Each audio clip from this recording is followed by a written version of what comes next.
Պարոն Սաղաթելյան, դուք ինչ եք կարծում, ով բերեց Նիկոլ Փաշինյանին իշխանության։ Արագիլը։ Բա ինչի են Ռոբերտ Քոչարյանի թիմակիցները մեղադրում հանրապետականներին։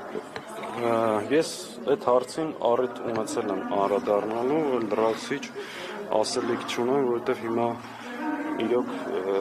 շատ ավելի լուրջ, կարևոր խնդիրներ են։ Իսկ Գյումրիում կոնկրետ դաշնակցությունը Որ օրերին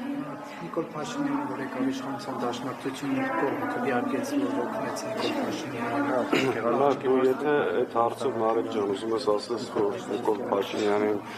դաշնակցությունը եթե չքվեարկեր, ինքը չէր դառնա վարչապետ այդ օրերին, այդ գնահատականը ճիշտ չի, այդ բոլոր հարցերին անդրադարձել ենք բազմաթիվ անգամ, դուք էլ այդ հարցերի պատասխանը լավ գիտեք, նոր ասելիք չունեմ դուք։ Նկատում եմ Քոչարյանի եւ Սերժ Սարգսյանի թիմակիցներն են տածել։ Դուք առիթ ունեցել եք Քոչարյանի եւ Սերժ Սարգսյանի թիմակիցներին այդ հարցերը տակ եւ պատասխանները ստանաք։ Ես էլ այդ թեմայով արտահայտվել եմ, ավելին քեզ ասեմ, ես բարբերաբար շատ հաճախ Ռոբերտ Քոչարյանը մեր գործընկերն է գրեթե ամեն օր շփումներ եմ ունենում,